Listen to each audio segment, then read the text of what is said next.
ዛሬ እስኪ ስትሮክ ከመፈጠሩ በፊት የሚያሳያቸውን 10 ምልክቶች እነግራችኋለሁ።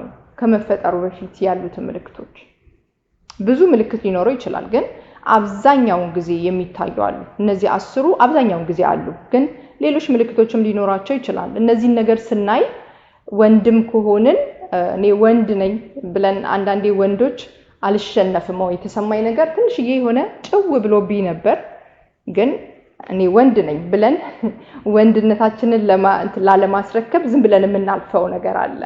እሱ ወደ ከፋ ደረጃ ሊያመጣን ስለሚችል ማለት ነው።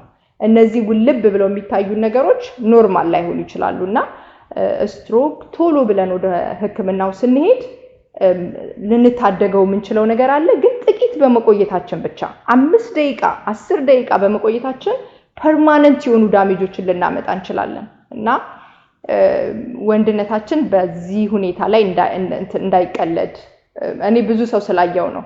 ሴቶች እንደዚህ ያለብኝ ምናምን ብለን ደንግጠን ቶሎ ነው የምንሸነፈው ትንሽ ነገር ካየን። ወንድ ግን በቃ አሁን ያየውትን ነገር ሚስቴ እንዳታቅ በቃ የሆነ ራሳችንን የምናደርገው ነገር እዚህ ጋር ግን መጫወት አንችልም በዚህ ሁኔታ ላይ። ብለድ ክላት በተለያዩ የሰውነታችን ፓርት ላይ ብለድ ክላት ሊፈጠር ይችላል። ብሬናችን ላይ ሲፈጠር ስትሮክ መታ ወይ ስትሮክ ነው ይባላል። ብሬን ላይ ብለድ ክላት ሲፈጠር በልባችን አካባቢ ሲሆን ደግሞ ሀርት አታክ ያመጣል። ብለድ ክላት ሲፈጠር ፐልሞናሪ አንቦሊዝም ደግሞ ሳምባ ላይ ብለድ ክላት ሲፈጠር የሚመጡ ችግሮች ናቸው። ብሬናችን ከሰውነታችን 2% ያህል ይወስዳል። 2% ያህል ክብደቱን ይወስዳል ብሬናችን።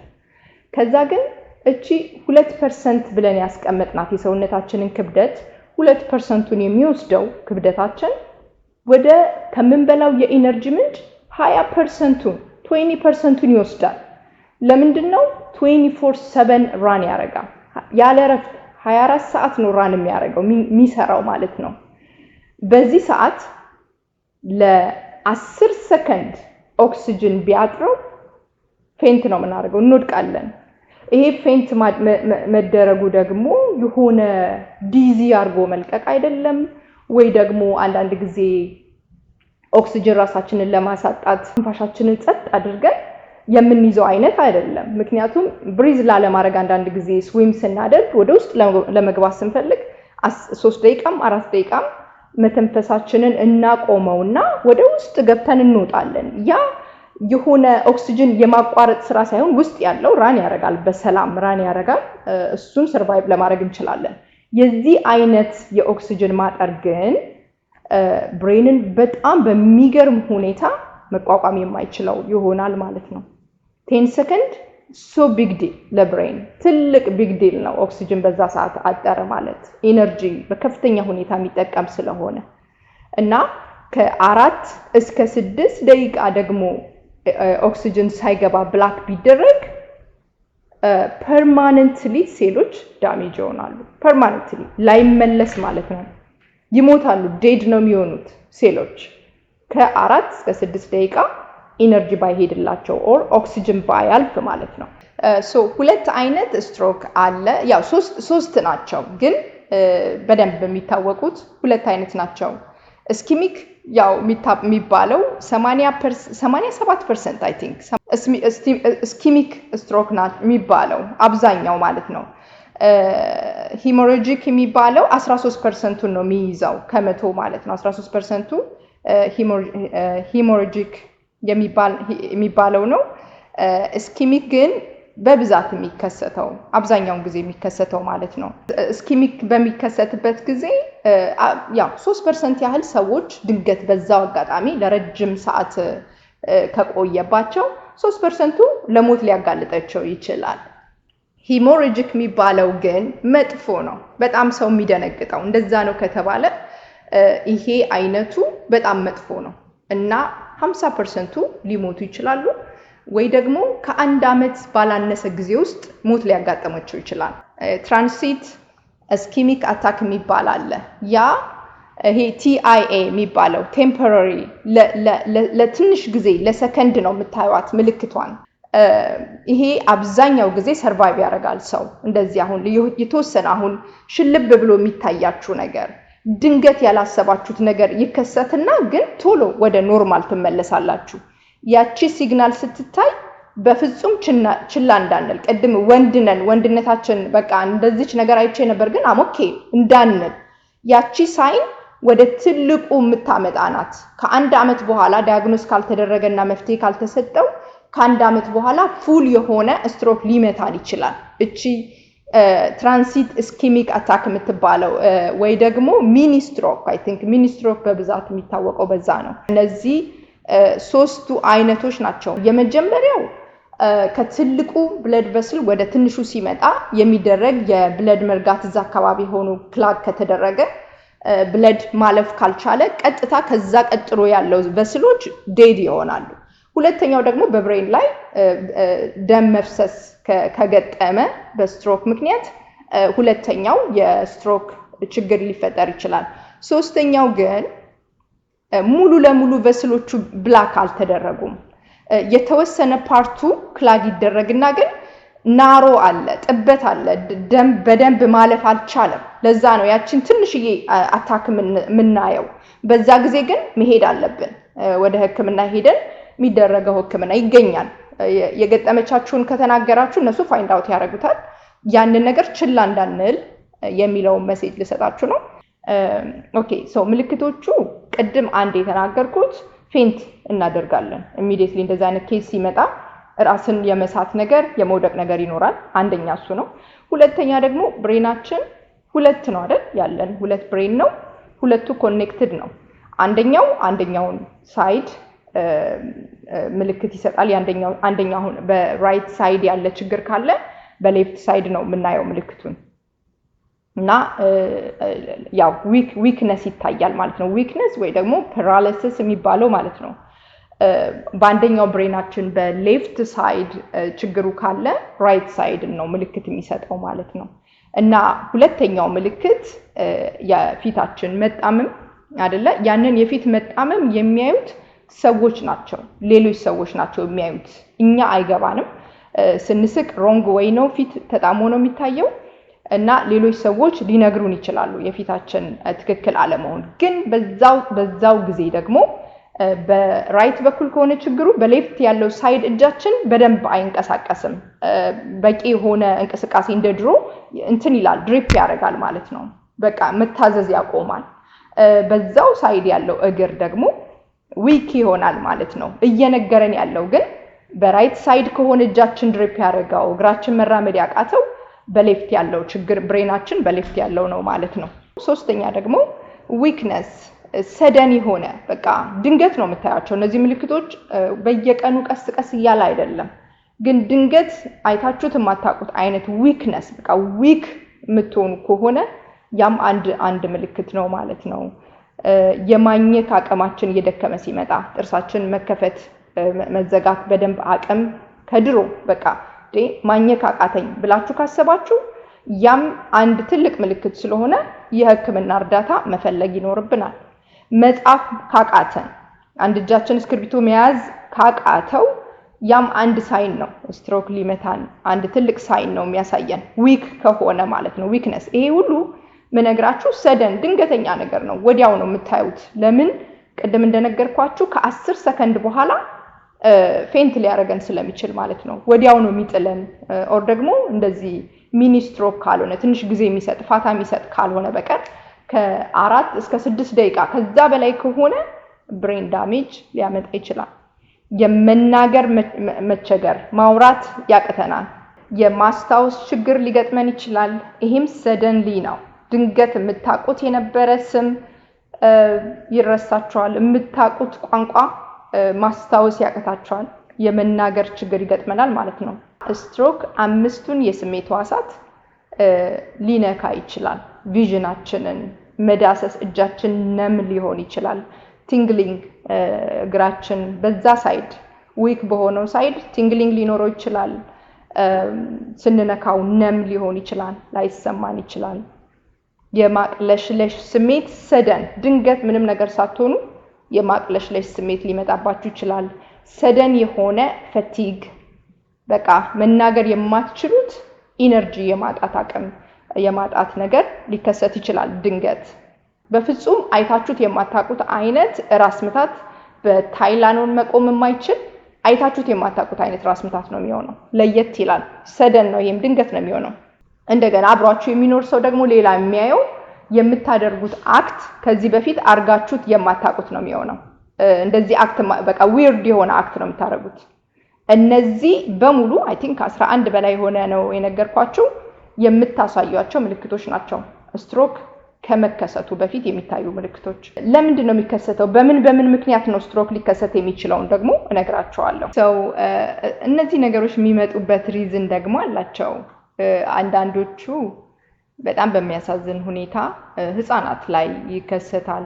ልጆች ሳይፈልጉት ፋሚሊም ሳያውቀው እነዚህ ነገሮች በጣም ብዙ ሰው ስለሚገጥመኝ ነው ልጆች ላይ ምክንያት አለው። ብለድ ክላት ዝም ብሎ በቃ ከልጅነት ጀምሮ ጄኔቲክሊ ብለድ ክላት የሚያስቸግራቸው ልጆች አሉ። እሱ በጣም የሚያሳዝን ቢሆንም ከላይፍ ስታይል ደግሞ ጋር ተያይዞ የሚመጡም አሉ እና የላይፍ ስታይል ቼንጅ ወይ ደግሞ ከምናረጋቸው ትክክል ካልሆኑ ነገሮች የሚመጡት ላይ እናወራለን። ሌላው ግን የህክምና እርዳታ የሚፈልጉ አሉ። እነሱን በዚህ መልኩ እናስተካክላለን እያልኩኝ አይደለም። ሪስክ ፋክተሮቹን ነው የምናወራው። ይሄ ነገር እንዲከሰት የሚያደርግ ምክንያት አለው እና ምክንያቶቹን እናወራለን። እኛ ልናረጋቸው የምንችላቸው ነገሮች፣ መከላከል የምንችላቸው ነገሮች ላይ እናወራለን። ከዛ ውጪ የአውቶ ኢሚዩን ዲዚዝ ያለባቸው ሰዎች በተለይ ሉፐስ፣ ሩማቶይድ አርትራይተስ እነዚህ ሁለቱ ብለድ ክላትን ያመጣሉ፣ ብለድ ክላትን ያስከትላሉ። ሲስተሚክ ሉፐስ በተለይ ሲስተሚክ ሉፐስ ዲስኦርደር ይህንን ችግር በጣም በከፍተኛ ሁኔታ ያመጣል። ብለድ ክላት በመድኃኒት ታግዘው ነው የሚኖሩት በብዛት። አብዛኞቹ ከላይፍ ስታይል ጋር ተያይዘው ነው የሚመጡት። ከላይፍ ስታይል ጋር በጣም በሚያሳዝን ሁኔታ እና እሱ ላይ ነው ፎከስ እንድናደርግ የፈለግኩት። አንዳንድ ህክምና እርዳታ የሚያስፈልጉን ስላሉ ይሄ ነገር እንዳይከሰት አሁን በተለይ ይሄ አውቶ ኢሚዩን ዲዚዝ ኢንፍላሜሽን በመቀነስ ይሄ ነገር እንዳይከሰት ማድረግ ይቻላል። ብለድ ክላት እንዳይፈጠር የተለያዩ ሰፖርቲቭ የሆኑ ምግቦች አሉ። እነሱን በማድረግ ኢንፍላሜሽንን በመቀነስ ይሄ ነገር ወደ ከፋ ደረጃ እንዳይመጣ ማድረግ ይቻላል። ከዛ ውጪ ግን አሁን ለምሳሌ ሃይ ብለድ ፕሬሸር፣ እነዚህ የብለድ ፕሬሸር ችግር፣ እነዚህ ሜታቦሊክ የሆኑ ዲዚዞችን ግን we can control አይደለ? አብዛኛዎቹ የሚፈጠሩት በዚህ ስለሆነ ወደ 80 ቀደም ወደ ጠቀስኳቸው 80 ምናምን ፐርሰንቱ በዚህ ኬዝ በሜታቦሊክ በሆኑ ዲዚዞች ነው የሚፈጠረው ትልቁ ፓርት። ለዛ ነው እኔ ፎከስ ማድረግ የፈለኩት። ሃይ ብለድ ፕሬሸር ኤክሰርሳይዝ አለማድረግ፣ ምንም አይነት ኤክሰርሳይዝ ዝም ብለን ሴደንተሪ ከሆነ እንቅስቃሴ የማናደርግ ከሆነ ይሄንን ችግር ሊያመጣ ይችላል። አልኮሆል ዩዝ በጣም በከፍተኛ ሁኔታ አልኮሆል አቢዩዝ የምናደርግ ሰዎች፣ ሲጋራ የሚያጨሱ ሰዎች፣ መድኃኒት የምንወስድ ሰዎች፣ በተለይ በርዝ ኮንትሮል መድኃኒት ነው በርዝ ኮንትሮል የምንወስድ ሰዎች፣ በሰውነታችን ውስጥ ከፍተኛ የሆነ ኤስትሮጅን የሚበዛ ከሆነ በእርግዝና ጊዜ እነዚህ ነገሮች ቻሌንጅ ያደርጋሉ። ለምንድን ነው እድሜ ከ37 በላይ ሲሆን ቤቢ አስፕሪን ይታዘዛል አይደለ? እርግዝናም ይሄን ነገር ሊያመጣ ይችላል። ብለድ ክላት ብለድ ክላት ሊያመጣ ይችላል። እርግዝና ራሱ ኤስትሮጅን ከፍ ካለ በሰውነት ውስጥም ብለድ ክላት ሊያመጣ ይችላል። አላስፈላጊ የሆነ ውፍረት ይሄንን ችግር ሊያመጣብን ይችላል። እነዚህ የምነግራችሁ ነገሮች በሙሉ እኛ ኮንትሮል ማድረግ የምንችላቸው ስለሆነ አሁን ቅድም አመጋገብ በእርግዝና ጊዜ እያልኩ ነበረ። we can control እሱን አመጋገባችን ብዙ ነገሮች የስኳር መጠናችን ከፍ እንዳይል፣ ብለድ ሹገር ሃይ እንዳይሆን በእርግዝና ጊዜ አመጋገባችን እነዚህን ሁሉ ሃንድል ሊያደርግልን ይችላል። ለዛ ነው ቤቢ አስፕሪን እርግዝና ላይ ሌሎች የምታረጓቸው ነገሮች ሳይሆን የሚነገራችሁ ቤቢ አስፕሪን እንድትወስዱ ነው። ሰፖርት የሚያደርጉ ነገሮች ማለት ነው። ስትረስ ካለ፣ ጭንቀት ካለ ስትረስ ይሄንን ችግር ሊያመጣ ይችላል። ከሁሉ በላይ የኢንሱሊን ሬዚስተንስ ይሄን ችግር ያመጣል። የኢንሱሊን ሬዚስተንስ በከፍተኛ ሁኔታ ትልቅ አስተዋጽኦ አለው ለስትሮክ። ምክንያቱም የአብዛኞቹ በሽታዎች መንስኤ ስለሆነ አንድ ጊዜ የሁሉ በሽታዎች መንስኤ ብዬ በዚህ ነገር ላይ በደንብ ተናግሬያለሁ። የኢንሱሊን ሬዚስተንስ፣ ከዛ ወደ ስኳር፣ ከዛ ብለድ ፕሬሸር፣ ኮሌስትሮሉን ዳሜጅ ያደርጋል። እንደዛ እያለ የነገሮች ሁሉ መንስኤ ስለሆነ ለኔ ወደ 10 ወደ መጨረሻ መጣሁት እንጂ አንደኛ ደረጃ ላይ ነው ከታች ወደ ላይ ወደ አንደኛ ለመምጣት ፈልጌ ነው ከትንሹ ወደ ትልቁ የመጣሁትና የኢንሱሊን ሬዚስተንስ ወይም የስኳር በሽታ ለዚህ ችግር አንደኛ መፍትሄው ችግር የሚያመጣው ዋናው ኮዙ ይሄ ነው ብዬ ነው ማስቀምጠው። ውፍረት ምናምን ያው ከኢንሱሊን ሬዚስተንስ ቀጥሎ ሰው ውፍረት ይመጣል። ምክንያቱም ሴሎች የሚመጣውን ኢነርጂ መቀበል ካቃታቸው ጌን እያደረጉ ነው የሚመጡት፣ እየጨመሩ ነው የሚመጡት። የውስጥ ደዌ ሐኪም ነኝ። አስተማርሻቸውን በሙሉ በደንብ እጋራለሁ። አሁን ቅድም ከተነገረው የተለያዩ የስትሮክ አይነቶች ምልክቶች ከተባለ ውስጥ ምንድነው ኢስኬሚክ ሲባል ደም ወደ ብሬን እንዳይገባ የሆነ ምክንያት ሊኖር ይችላል። ለምሳሌ ኮሌስትሮሉ ይረጋና ከዛ በኋላ ፕሌትሌቶች አንድ ላይ ሆነው ደም ወደ ጭንቅላት እንዳይገባ ሊያደርግ ይችላል።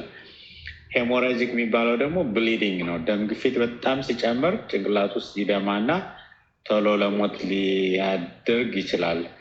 ኢምቦሊክ የሚባለው ደግሞ ደም የሚረጋው ልብ ውስጥ ሊሆን ይችላል፣ እግር ላይ ሊሆን ይችላል። ወደ ጭንቅላት ይሄድና የደም ስሩን ዘግቶ ስትሮክ ሊያመጣ ይችላል። ስትሮክ ማለት ደም ወደ ጭንቅላት ሴሎች አልገባ አለ ማለት ነው እና የሁሉ ሰው የተለያየ ነው።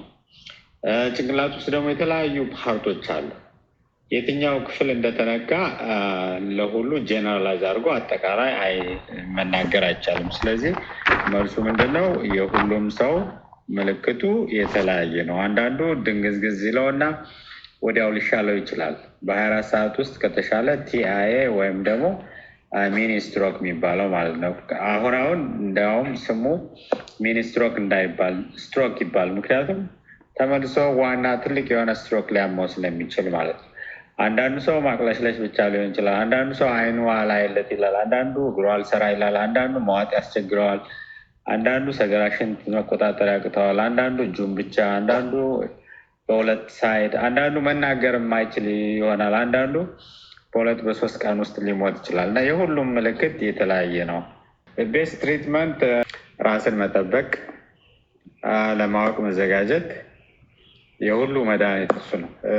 የተወሰነ ራስን መውደድ፣ ሰልፊሽ መሆን ሳይሆን ላቭ ዮርሰልፍ፣ ምንበላውን ማስተዋል፣ ምንናገረው ማስተዋል፣ ስትረስ ሌቨላችንን መቆጣጠር። ያ ምንድነው አንድ ላይ ሲጨማመር ስትረስ ሲቀንስ ደም ግፊት አይጨምርም። ደም ግፊት ካልጨመረ ደግሞ ለስትሮክ አያጋልጥም። ስትረስ ሲጨምር አላግባብ እንበላለን። በአላግባብ ስንበላ እንወፍራለን። ሲወፈር ስኳር ህመም አለ። ስኳር ህመም ስትሮክ ያመጣል። በስርዓት ካልተበላ ኢንፍላሜሽን ይኖራል። ስለዚህ ስርዓት ያለው አንፕሮሰስድ የሆነ ምግብ መብላት ያ ኢንፍላሜሽን ይቀንሳል። ኢንፍላሜሽን ከቀነሰ ደግሞ ብለድ ቬዘሎች ኢንፍሌምድ አይሆንም። ፕሌትሌቶች ላይ ለጠፉም ስትሮክ፣ ሃርት አታክ፣ የተለያዩ ጋንግሬን፣ አምፑቴሽን አይመጣም። ስለዚህ ፕሪቬንሽኑ በጣም ቀላል፣ ራስን መጠበቅ መከላከል ይቻላል። ደም ግፊትንም መከላከል ይቻላል። በስርዓት ያለው ምግብ ከተበላ፣ በስርዓት ያለው ኤሌክትሮላይት ከተበላ፣ በስርዓት ከተተኛ፣ ስትረስ ከተቀነሰ፣ ደም ግፊትም እንደዛ ነው።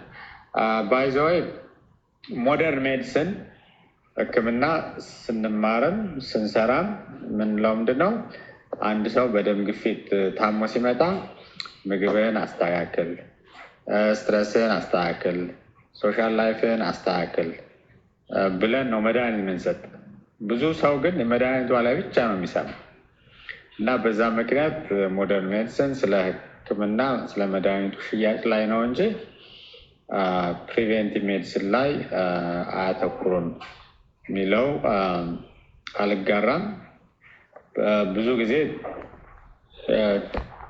ካውንስሊንጉ ኤፊሽንት አይሆንም፣ ምክንያቱም ብዙ ጊዜ የለም። ለምሳሌ ክሊኒክ ውስጥ አንድ ህመምተኛ ታይቶ እስኪያልቅ ድረስ 15 ደቂቃ ነው የሚሆነው። ከ15 ደቂቃ ውስጥ የፕሪቬንቲቭ ኮንቨርሴሽኑ 2 ደቂቃ ሊሆን ይችላል። ሂስትሪ ፊዚካሉ ወደ 12 ደቂቃ ሊሆን ይችላል። ከዛ ፕሬስክሪፕሽኑ አለ፣ ከዛ ኖት መጻፍ አለ እና በህክምናም ሪኮመንድ የሚደረገው ልክ አዜብ እንዳለችው ነው። እሺ፣ አመሰግናለሁ። እሺ ዶክተር፣ በጣም ነው የምናመሰግነው። በጣም ሰፖርቲቭ የሆኑ ኢንፎርሜሽን ይሰጠህን ቴንክ ዩ እንግዲህ ስትሮክን መከላከል ነው ያለብን በተለይ እነዛ ቅድም የጠቀስኳቸው ጄኔቲክ የሆኑ ፕሮብለም ከሌሉብን አብዛኛው ከአመጋገባችን ጋር ተያይዞ የሚመጡ ችግሮች ናቸው በተለይ አሁን በአሜሪካ ያለን ሰዎች የምንመገበው የሲድ አይነት በጣም ለጤናችን አደገኛ ነው ሲድ ኦይል ማስወገድ አለብን ሲድ ኦይል በከፍተኛ ሁኔታ እነዚህን ችግሮች ክሬት ያደርጋል ቨስሎችን ዳሜጅ የማድረግ አቅሙ ከፍተኛ ነው ብለድ ቨስሎችን እና የምንጠቀመው ኦይል በቃ ከምነግራችሁ በላይ ከፍተኛ የሆነ ኢንፍላሜሽን ብዙ ችግሮች እያመጣ ነው የሲድ ኦይል እና ቢ ኬርፉል ዛሬ እሱን ነው እንዲያውም መናገር የፈለኩት የሲድ ኦይል ፕሮሰስ የተደረጉ ምግቦች ከውጭ የምንገዛቸው ከሆነ የሚጠቀሙትን ኦይል አናቅም ሙሉ ቀን ነው ያ ዘይት ሲንተከተክ የሚውለው በተለይ ፍራይድ የተደረጉ ምግቦች የተጠባበሱ ነገሮች ላይ ፎከስ ስለሚጣፍጥ እነዛ ላይ ፎከስ ስለምናደርግ እነዚህ ምግቦች ሲድ ኦይል ናቸው በከፍተኛ ሁኔታ ሂት ማንንም አይቀይረውም ዘይቱን ለኛ ብሎ ዛሬ ሲንተከተክ የነበረው ፍሬንች ፍራይስ ሲጠበስበት የነበረው ነገ ተቀይሮ ሌላ ምናምን አታስቡ እኔ በጣም ብዙ እንደዚህ ፋስት ፉድ ጋር የሚሰሩ ልጆችን አግኝቻ አናግሬያለሁ ማመን ነው የሚያቀታችሁና እኔ ከዚህ በፊትም ነግሬያቸዋለሁ በቅርብ አንድ ማቃት የፓኪስታን ተወላጅ የሆነች ሴት አለች የልጄ ጓደኛ ናት እና በየጋስ ስቴሽኑ እንትናላት ፋስት ፉድ መሸጫ አላት ልጇ አንዳንዴ አባቱን ሊያግዝ ይሄዳልና አባቱ እንዳይበላ ይከለክለዋል ሁሉ ጊዜ እንዳይበላ እዛ ያለው ምግብ እንዳይበላና ለምንድነው እንዳልበላ የሚከለክለኝ ምግብ ብሎ ይጠይቃታል መጥቶ ማለት ነው ምክንያቱም ስትነግረው በጣም አስጨነቀኝ አለች ስትነግረኝ ለኔና ነው እዛ የምንሸጠው ምግብ ኦይሉ ሲድ ኦይል ነው ጤናማ አይደለም በዛ ላይ አሰራራቸው ዘይቱ 24/7 ስለሚንተከተክ ለጤና ጥሩ አይደለም ለልጁ ማለት ነው ብሎ ሲለው በጣም አዝኖ አለቀሳለች ሌሎች ሰዎች ለምን እንጨርሳለን ብሎ ማለት ነው ግራ ገብቶት እኔ እንዳልታመም ካላችሁ ለምንድነው ለሌላ ሰው ብሎ እንደዚህ አለኝ ብላ ነው ነገረችኝና ለልጆቻችንም ለራሳችንም ቢ ኬርፉል ውጪ በምን አይነት ዘይት እንደሚጠቀሙ ስለማናቅ ለኛ የሚያስብልን የለም we have to ራሳችንን ነው መከላከል ያለብን እና ሰፕሊመንት ደግሞ K2 በጣም ኢምፖርታንት እንደሆነ በዚህ አጋጣሚ ልናገር ፈልጋለሁ vegetable fermentation በጣም seriously ሁሉ ጊዜ እንደምናገር ታውቃላችሁ fermentation እዚህ ጋር ትልቅ ድርሻ አለው fermentation number 1 ለዚህ ኬዝ ማለት ነው ስትሮክ እንዳይመታን አሁን ያው እንደምታዩት ነው አይደለ ካልጋ ላይ መነሳት ያቃታቸው ነው ሰዎች እንደቀላል ጀምረው እዛው እና በጣም አደገኛ ችግር ነው ወደ ሞት የሚያመጣ ነው እና ቀላል የሆኑ ነገሮችን ቤት ውስጥ በማድረግ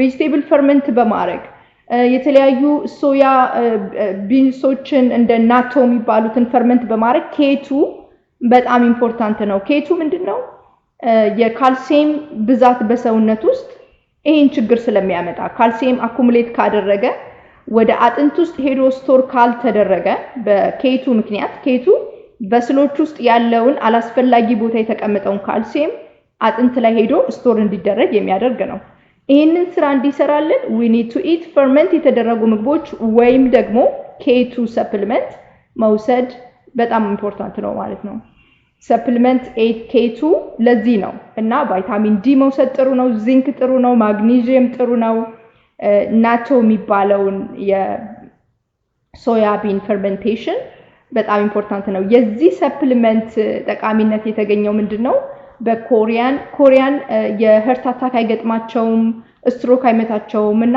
ጥናቱ የተደረገው በእነሱ ላይ ነው ምክንያቱ ሲታወቅ የሶያ ቢን ይሄ ናቶ የሚባለውን ፈርመንቴሽን በከፍተኛ ሁኔታ ይጠቀማሉ እና ጥናቱ ሊደረግ የታሰበው በእነሱ ምክንያት ነው ከዛ በኋላ ናቶ ሰፕሊመንት ክሬት ተደረገ ማለት ነው እና ዛሬ ብትወስዱት ብዬ ሪከመንድ ማድረጋችሁ በተለይ በእንደዚህ አይነት ነገር የምትጨነቁ ስትሮክ ሊመታኝ ይችላል ብለድ ፕሬሸር አለብኝ ብላችሁ የምታስቡ ሰዎች የናቶ ሰፕሊመንት ብትወስዱ ጥሩ ነው እላለሁ ይሄ ነው ያለኝ ለዛሬ ከተቃቻ ብዬ how about family history or genetic የሚል ጥያቄ አለ በጄኔቲክ ስትሮክ ሊመጣ ይችላል የሚል ነው ይሄ በጄኔቲክሊ የሚመጡ ነገሮችን ምግብ መቀየር ትክክለኛ አሁን ቅድም እንደተናገር ነው አላስፈላጊ የሆኑ ምግቦችን ስንመገብ ይሄንን ኢንፍላሜሽን የሚያመጣብን ከሆነ ኢንፍላሜሽኑን ስንቀንስለት ያለውን ቻሌንጅ እንቀንስለታለን ለሰውነት ማለት ነው። ባያድነውም እንኳን አይድንም ባይዘው ቅድም የነገርኳችሁ አሁን ለምሳሌ ሲክል ሴል የሚባለው በጣም አደገኛ ነው፣ ችግር ነው። ያው እንግዲህ ዶክተርን በማከላችን ስላለ እሱን ናቹራሊ ማዳን ይቻላል ምናምን ማለት አልችልም፣ ግን ሰውነት ብዙ በርደን እንዳይኖርበት በምግብ ለመርዳት ይቻላል። እውነት ነው። ሲክል ሴል አኒሚያ የኢትዮጵያ ችግር አይደለም፣ የዌስት አፍሪካ ችግር ነው። በዌስት ፓርት ኦፍ ኢትዮጵያ አለ ይባላል፣ ግን እኔ ኢትዮጵያ ውስጥ አይቻላቅም። ምንድነው የሴሎች ኦክሲጅን ሲያንሳቸው ወይም ደግሞ ዲሃይድሬትድ ሲሆኑ ስፕሊን አካባቢ ሂደው እንትን ይላሉ፣ ይሰባበራሉ።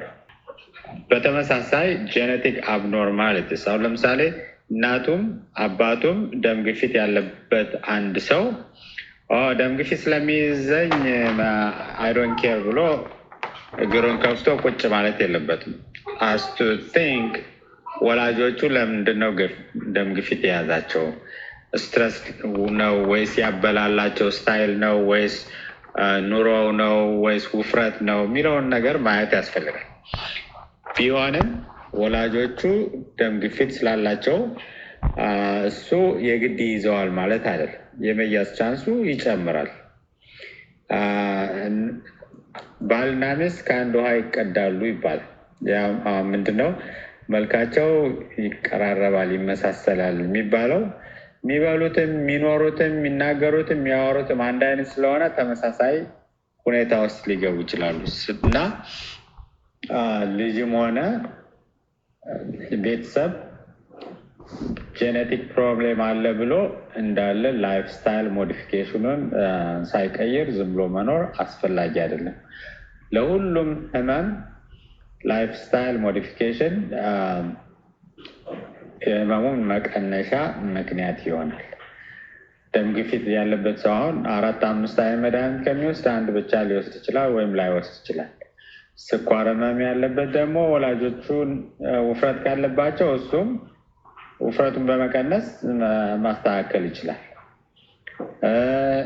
እንደዚህ ሮማቶይድ አርትራይትስ ያለበት ደግሞ ኢንፍላሜሽን በብዛት ያለበት ለምን ምግቡን አያስተካክልም? አይ በእናቴም በዘሬም ሮማቶይድ ስላለብኝ መቃጠል አለብኝ ማለት የለበትም። should change lifestyle modification. in general በህክምና ውስጥ እርግጠኛ ሆኖ የሚነገር ነገር የለም። ሁሉም ነገር ሪሌቲቭ ነው። ብዙ ጊዜ ቤተሰቦቹ እንዲህ ያለበት ሰው እንዲህ አይነት ነገር ሊኖረው ይችላል ነው እንጂ ሁልጊዜ አይባልም። እና ከወጪ ቀሪ ምንድነው ላይፍ ስታይል ሞዲፊኬሽን is the best thing for everything። ለራስም ለጤናም ለኢኮኖሚም ለተለያዩ ኮምፕሊኬሽኖች መፍትሄው ራስን መጠበቅ፣ ኢሞሽናሊ፣ ሜንታሊ፣ ፊዚካሊ በተለይ ከምንበላው ጋር ማስተዋል ያስፈልጋል።